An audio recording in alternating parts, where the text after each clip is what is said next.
Sa ngalan ng Ama at ng Anak at ng Espiritu Santo, Amen. ang pagpapala ng ating Panginoong Hesukristo, ang pag-ibig ng Diyos Ama, at ang pakikipagkaisa ng Espiritu Santo, naway sumainyong lahat. At sumaiyo rin. Mga kapatid, tinipon tayo bilang mga kaanib na angkan ng Diyos, kaya dumulog tayo sa maawaing Panginoong nagpapatawad ng lubos. Sinugong tagapagpagaling sa mga nagsisisi, Panginoon, kaawaan mo kami. Panginoon, kaawaan mo kami. Dumating na tagapag-anyayang mga makasalanay magsisi, Kristo, kaawaan mo kami. Kristo, kaawaan mo kami. Nahaluklok ka sa kanan ng Diyos Ama para ipamagitan kami. Panginoon, kaawaan mo kami. Panginoon, kaawaan mo kami. Kaawaan tayo na makapangyarihang Diyos, patawarin tayo sa ating mga kasalanan at patnubayan tayo sa buhay na walang hanggan. Amen. Manalangin tayo. Ama naming makapangyarihan, pinuspos mo ang paring si San Vicente na mga mabubuting katangian bilang sugong alagad para sa kapakanan ng mga dukha at paghubog sa kaparian. Ipagkaloob mong kaming pinag-aalab ng gayunding layunin ay magmahal sa kanyang minamahal at makapamuhay ayon sa kanyang ipinangaral. Sa pamamagitan ni Jesucristo kasama ng Espiritu Santo, magpasawalang hanggan. Amen. Magsipo po lahat.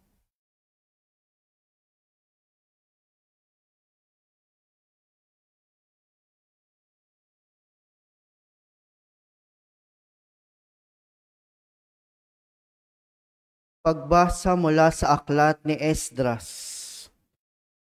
Sa oras ng paghahandog, akong si Esdras ay tumindig na gulanit ang kasuotan at nanikluhod sa harapan ng Panginoon. Ganito ang idinaing ko sa kanya. Diyos ko, hindi ako makatingin sa iyo dahil sa kahihiyan bunga ng kasamaan naming suko sa langit. Mula sa kapanahunan ng aming mga magulang, hanggang ngayon, hindi na kami nakaahon sa kasalanan. Dahil dito, kami, ang aming mga hari at mga saserdote, ay binayaan niyang mabihag, patayin, dambungin at ibilad sa kahiyan ng iba't ibang hari. At ngayon, kahabagan ninyo kami. Niloob ninyong may ilang matira sa amin at muling binigyan ng puwang sa lupaing ito na iyong itinangi. Muli ninyong isinilay sa amin ng inyong paningin at binigyan kami ng pagkakataong makaahon sa pagkakaalipin. Naging alipin nga kami sa mahabang panahon. Gayunmay, hindi nyo kami pinabayaan. Pinukaw ninyo ang kalooban ng hari ng Persya. Kaya binigyan niya kami ng pagkakataong maitayo uli ang iyong templo at ayusin ang kasiraan upang makapanirahan kaming tiwasay sa Huda at sa Jerusalem. Ang salita ng Diyos. Salamat sa Diyos. Saan mong tugunan ang ating pong itutugon? Ang Diyos na walang hanggay, atin ngayon papurihan. Ulitin po natin. Ang Diyos na walang hanggay, atin ngayong papurihan. Diyos ay nagpaparusa na taglay ang habag, kung tayo may malibing sa hukay masadlak. Muling hinahango niya't binubuhay, walang makatatakas sa kanyang kapangyarihan. Tugon. Ang Diyos na walang hanggay, atin ngayong papurihan. Kayong Israelita, pupurihin ninyo ang Diyos sa harap ng mahintil na pinagtapunan sa inyo. Tugon. Ang Diyos na walang hanggay, atin ngayong papurihan. Dooy ipinakita sa inyo ang kanyang kapangyarihan. Siya ay purihin ng bawat nilalang, ang Panginoong ating Diyos na walang hanggan. Tugon. Ang Diyos na walang hanggay, atin ngayong papurihan. Pinagdusa man kayo sa inyong kasalanan, Ngunit kahabagan kayo at muling ibabalik sa inyong tahanan mula sa mga bansang umalipin sa inyo. Tugon, Ang Diyos na walang hanggay, ating ngayong papurihan. talikdan na ninyo ang inyong mga kasalanan at mamuhay kayo ng karapat-dapat sa harapan niya.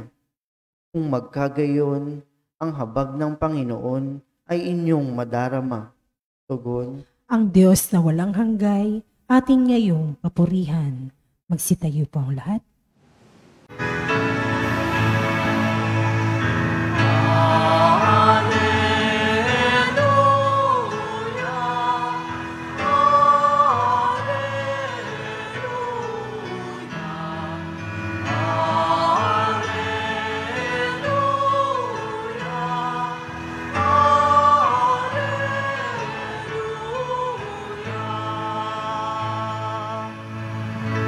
Sa daigdig ay laganap,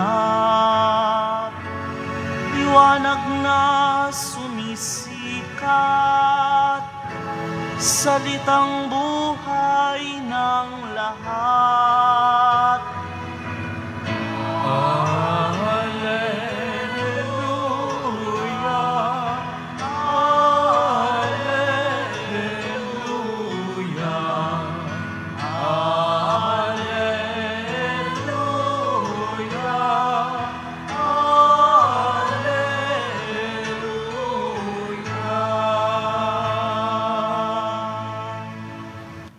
Sumainyo ang Panginoon. At sumaiyo rin. Ang mabuting balita ng Panginoon ayon kay San Lucas. Papuri sa iyo, Panginoon. Noong panahong iyon, tinawag ni Jesus ang 12 at binigyan sila ng kakayahan at kapangyarihang magpalayas ng mga demonyo at magpagaling ng mga may karamdaman. At sinugo niya sila upang ipahayag ang paghahari ng Diyos at magpagaling ng mga may sakit. Sila'y pinagbilinan niya, huwag kayong magbaon ng anuman para sa inyong paglalakbay, kahit tungkod, supot, tinapay, salapi o bihisan. Makituloy kayo sa alinmang bahay na tumanggap sa inyo, at manatili roon hanggang sa pag-alis ninyo sa bayang iyon. At sakaling hindi kayo tanggapin, umalis kayo roon, at ipagpag ninyo ang alikabok ng inyong mga paa bilang babala sa kanila. Kaya tumayo ang mga alagad at naglakbay sa mga nayon na ipinangangaral ang mabuting balita at nagpapagaling ng mga may sakit sa lahat ng dako. Ang mabuting balita ng Panginoon. Pinupuri ka namin, Panginoong Hesu Kristo. Isang mapagpalang umaga po sa inyong lahat. Sa maikling pahayag ng paghahayo o pagsusugo ni Kristo sa kanyang mga alagad, alin po ang mas tumimo sa inyong isipan o naiwan sa inyong isipan? Anong bahagi ng ating ebanghelyo, ng kwento, ang parabang medyo nakagulat sa iyo? Wala maalala. Alin ang mas yung parabang nakakagulat na marinig? Walang narinig, no? Walang narinig. Okay. Kadalasan po, ang naiiwan sa isip ng mga nakikinig ay yung kanyang bilin. No? Pinagbilinan sila ni Jesus na huwag nang magbaon ng anuman sa inyong paglalakbay. Kahit tungkod, supot, tinapay, salapi o bihisan, huwag nang magbaon pa. Kasi parang, bakit hindi na kailangan ito? Medyo urgent na yung kanilang misyon. At kung sakali, di ba, pag mga naglalakbay kayo, no, may kasama kayong gusto backpack lang, travel light lang, no, Pero meron namang minsan mga kasama na ito lang ang pupuntahan, pero ang dami-daming bitbit. Ang laki-laki ng bag, ang laki-laki ng maleta. Minsan nga, kayo nga dito, yung iba sa inyo pa nagsisimba, may mga bag pa. Aanhin ang mga bag. Ano ang laman ng bag? Pabigat lang yan. So inaalis si Kristo yung mga bagay na magiging pabigat sa kanila para mas makapag-focus sila doon sa kanilang misyon. Sa ulitin ko, bago kayo umalis ng bahay, ang dami niyong bit-bit na hindi naman napapakinabangan dito. Hindi naman yan kailangan. Ano lang ang essential? Yun lang dapat. Pero kapag ang namayani sa atin ay yung takot, yung pag-aalala, wala talaga. Doon nagsisimula din ang pagsuway sa Diyos. Kaya nga sa kwento sa unang pagbasa sa aklat ni Esdras, no, matapos na sila'y maalis sa Jerusalem, ngayon pinabalik na sila ng Diyos, nakapagpatayo na sila ng templo. Paano sila nakapagpatayo ng templo? Sa tulong pa rin ng Diyos. No, na kanyang kausapin itong si Hari, yung haring ito na si Darius, para matulungan ang mga Israelita na makapagpatayo ng Jerusalem, ng templo. Nagawa naman. Ngayon, labis yung kanilang pasasalamat. Pero binabalikan niya, no, yung mga naging kahinaan, naging kasalanan ng mga sinaunang lahi ng mga Israelita na sumuway sa Diyos. Dahil lamang sa takot, sa pangamba nila na paano kami, baka mamatay kami sa gutom. Kapag ganun ang masumiiran, doon tayo sumusuway at nakakagawa ng kasalanan. Kasi kung tutuusin, sa unang bahagi pa lang, sa simula pa lang, bago sila paalisin, bago bigyan ng instructions ng kung ano ang dapat dalhin at hindi dapat dalhin. Di ba ang sabi dito? Binigyan ni Jesus ang 12 ng kapangyarihan, ng kakayahan. Mayroon nang ibinigay ang Diyos para sa survival, para sa kanilang paglalakbay. Yung ibinigay ng Diyos sa kanila, pinaalis naman ni Jesus yung mga kinakapitan ng tao. Na imbis na magtiwala, kumapit sa tiwala sa Diyos, ang kinakapitan ay yung mga material na bagay. Ano na nangyayari kadalasan sa atin, no? Yung takot, yung pangamba natin, yung pag-aalala natin na mas pinangungunahan natin ang Diyos. Kaya nahihirapan tayong sumunod sa Kanya. Ngayon, sana po mas makita natin na kailangan natin ng total trust ang dapat ibigay sa Diyos. Sa taong nagtitiwala sa Diyos, hindi talaga ito pababayaan. At hindi ito mawawalan. Magtiwala lang sa Diyos. Amen?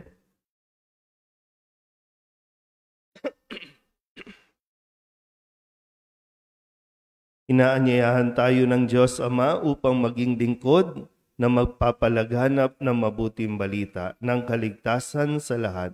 Hilingin natin sa Ama na gawin tayong kapanipaniwalang mga saksi. Ang ating itutugon, Panginoon, dinggin mo ang aming panalangin. Panginoon, dinggin mo ang aming panalangin.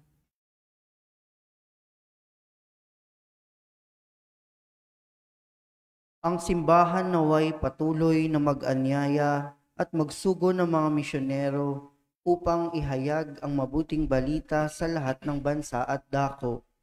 Manalangin tayo sa Panginoon. Panginoon, dinggin mo ang aming panalangin. Ang mga Kristiyano naway maging masigasig sa pagpapahayag ng salita ng Diyos sa mga hindi pa sumasampalataya at hindi pa tumatanggap nito. Manalangin tayo sa Panginoon. Panginoon, dinggin mo ang aming panalangin. Maraming tao nawa ang mahikayat sa pananampalatayang Kristiyano, bunga ng ating makatotohanang pagsaksi. Manalangin tayo sa Panginoon. Panginoon, dinggin mo ang aming panalangin. Ang mga may sakit at mga nabibigatan sa buhay, naway makita ang katangi-tanging pag-ibig at kalinga ng Diyos sa pamamagitan ng pag-aaruga ng kanilang mga pamilya. Manalangin tayo sa Panginoon. Panginoon, dinggin mo ang aming panalangin. Ang mga yumao naway magbunyi sa walang hanggang kapayapaan. Manalangin tayo sa Panginoon. Panginoon, dinggin mo ang aming panalangin. Idulog din natin sa Panginoon ang ating mga personal na kahilingan at mga panalangin para sa ating mga pamilya, kasama ang mga kahilingan ng mga nanonood sa online. Lahat ng mga misang pasasalamat, espesyal na intensyon, agarang paggaling ng mga may sakit at ang mga kaluluwa na hinihiling na ipagdasal sa misang ito.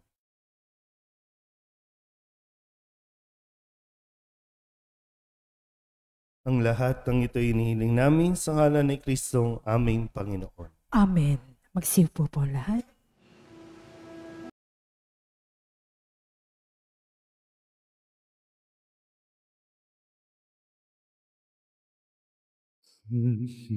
Hiling mo ang awit ko, lahat ng ito'y nagmula sa iyo, muling ihandog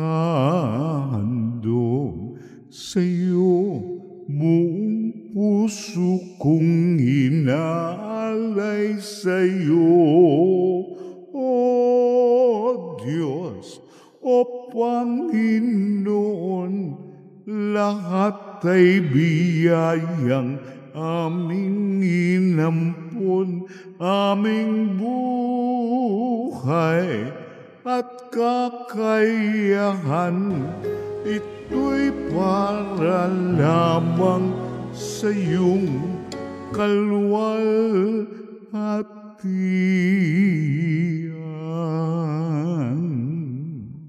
Manalangin kayo mga kapatid upang paghahain natin ay kalugdan ng Diyos amang makapangyarihan.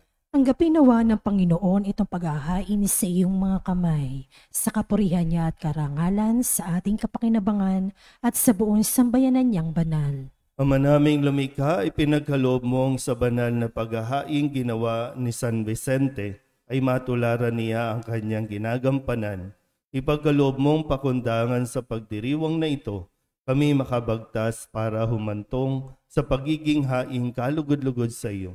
Sa pamamagitan ni Jesucristo kasama ng Espiritu Santo, magpasawalang hanggan. Amen. Sumainyo ang Panginoon. At sumaiyo rin. Itaas sa Diyos ang inyong puso at diwa. Itinaas na namin sa Panginoon. Pasalamatan natin ang Panginoong ating Diyos. Marapat na siya ay pasalamatan.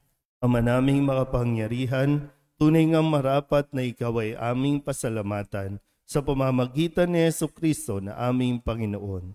Ngayong si San Vicente ay pinararangalan sa pamumuhay niyang totoong uliran at pagiging maaasahan sa panunungkulan. Kaya't si Jesucristo na maaasahan sa katapatan ay inihahayag sa pangangasiwa sa sambayanan. Ang malasakit ng mga ulirang tagapangasiwa noon ay napapatuloy magpahanggang ngayon sa mga panalangin kanilang iniuukol, kaysa ng sambayanan mong dito'y nagtitipon. Kaya kaysa ng mga anghel nagsisiawit ng papuri sa iyo, nang walang humpay sa kalangitan, kami nagbubunyi sa iyong kadakila.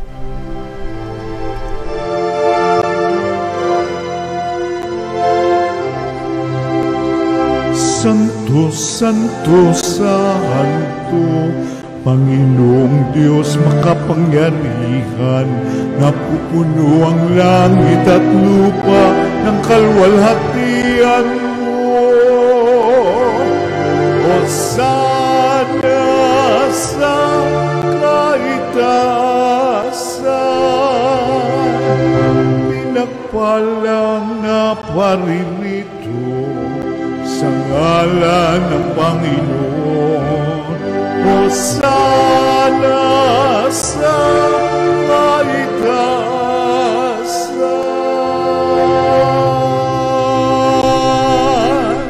Ama naming banal, ikaw ang bukal ng tanang kabanalan. Kaya sa pamamagitan ng iyong Espiritu, gawin mong banal ang mga kaloob na ito upang para sa aming maging katawan at tugo ng aming Panginoong Hesu Kristo. Bago niya pinagtiis ang kusang loob na maging handog, hinawakan niya ang tinapay, inasalamatan kaniya, pinaghati-hati niya iyon, iniabot sa kanyang mga alagad at sinabi, tanggapin ninyong lahat ito at kanin, ito ang aking katawan, niyahandog para sa inyo.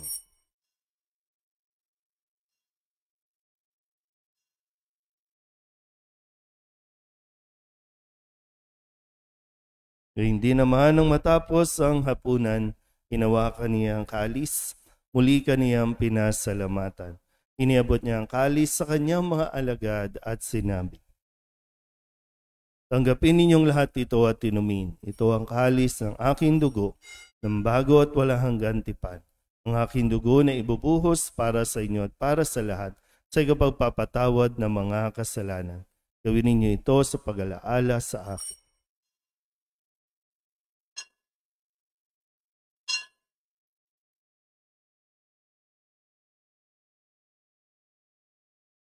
Ipagbunyi natin ang misteryo ng pananampalataya. Si Kristo'y namatay, si Kristo'y nabuhay, si Kristo'y babalik sa wakas ng panahon. Ama, ginagawa namin ngayon ang pag-alaala sa pagkamatay at muling pagkabuhay ng iyong anak. Kaya tiniaalay namin sa iyo ang tinapay na nagbibigay buhay at ang kalis na nagkakaloob ng kaligtasan. Kami napapasalamat dahil kami iyong minarapat na tumayo sa harap mo para maglingkod sa iyo. Isinasamo namin kami magsasalo-salo sa katawan at dugo ni Kristo ay mabuklod sa pagkakaisa sa pamamagitan ng Espiritu Santo. Ama, lingapin mo ang iyong simbahang laganap sa buong daigdig. Huspusin mo kami sa pag-ibig kay San Leon na aming Papa at ni Jose na aming Obispo at ng Tanang Kaparian. Alalahanin mo si Renato na tinawag mo mula sa daigdig na ito. Noong siya'y binyagan, siya'y nakaisa ni Kristo sa pagkamatay. Ngayong siya'y pumanaw, naway makaisa siya ni Kristo sa pagkabuhay. Alalahanin mo rin ang mga kapatid naming nahimlay na may pag-asang sila'y muling mabubuhay, gayon din ang lahat ng mga pumanaw. Hawaan mo sila at patuloyin sa iyong kaliwanagan. Hawaan mo at pagindapating kaming lahat na makasalo sa iyong buhay na walang wakas. Kaysa ng mahal na Birhen Maria na ina ng Diyos, ng kabiyak ng puso niyang si San Jose, kaysa ng mga apostol at ng lahat ng mga banal na namuhay dito sa daigdig ng kalugod-lugod sa iyo.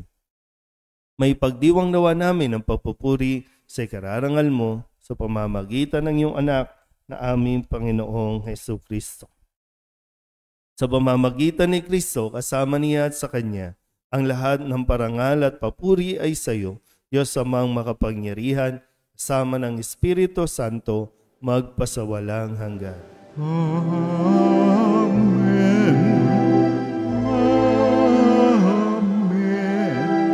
Amen. Amen.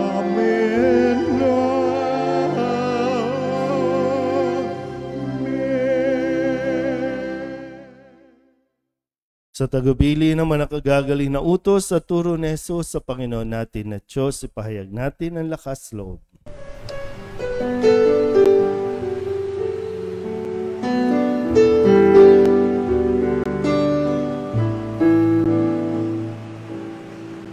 Ama namin, sumasalangit ka, sambahin ang ngalan mo,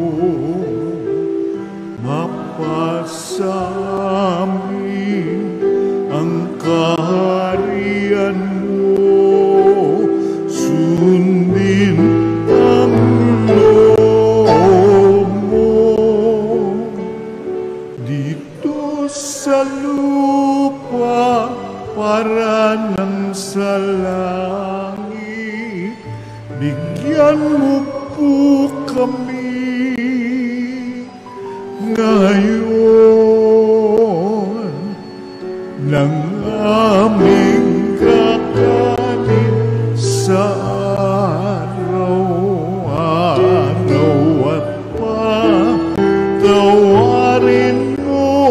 amin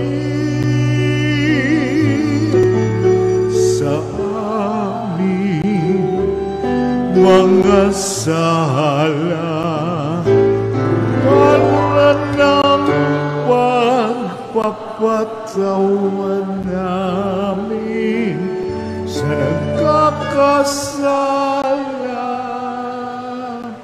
sa amin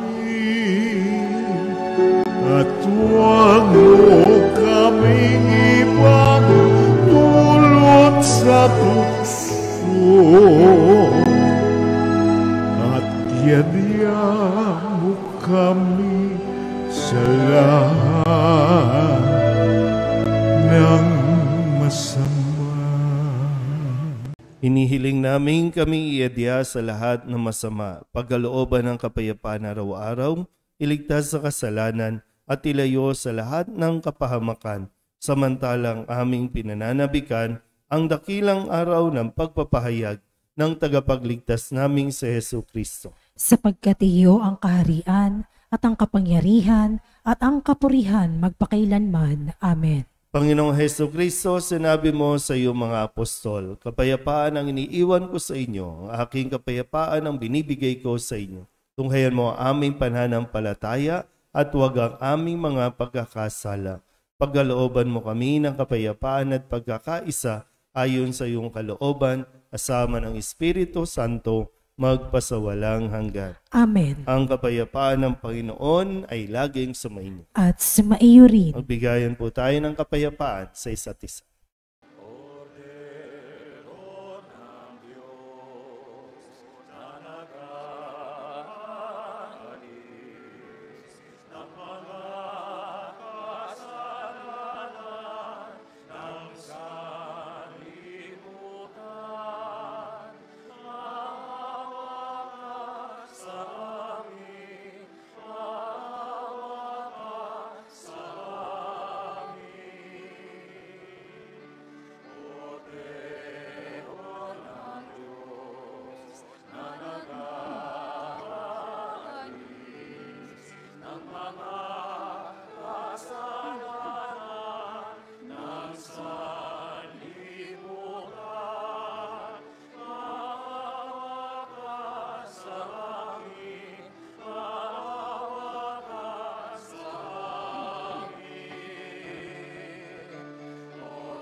Ito ang kordero ng Diyos. Ito nag-aalis ng kasalanan ng sanlibutan.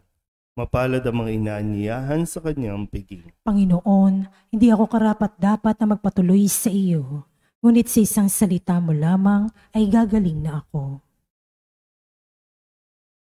Katawan ni Kristo. Amen.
Manalangin tayo. Ama naming mapagmahal, kami nagsalo-salo sa banal na pakikinabang ay dumadalangin sa pagparis namin sa iyong anak na nangaral ng mabuting balita sa mga dukha. Kami naway mabighani sa mga halimbawa ni San Vicente at matulungan ng kanyang pagtatangkilik sa pamamagitan ni Jesucristo kasama ng Espiritu Santo magpasawalang hanggan. Amen. Sumainyo ang Panginoon. At sumaiyo rin. At pagpalain kayo ng makapangyarihang Diyos, Ama at Anak at Espiritu Santo. Amen. Tapos sa banal na misa, humayo tayo sa kapayapaan ni Kristo. Salamat sa Diyos. Magandang umaga po. Magandang umaga po, Father. Nuestro Padre Jesus Nazareno, sinasamba ka namin, pinipintungo ka namin, aral mo ang aming buhay at kaligtasan. Nuestro Padre Jesus Nazareno, iligtas mo kami sa kasalanan. Ang krus mong kinamatayan ay sagisag ng aming kaligtasan. Nuestro Padre Jesus Nazareno, dinarangal ka na amin. Nuestro Padre Jesus Nazareno, nilulwalhati ka namin. Nuestro Padre Jesus Nazareno, dinarangal ka na amin. Nuestro Padre Jesus Nazareno, nilulwalhati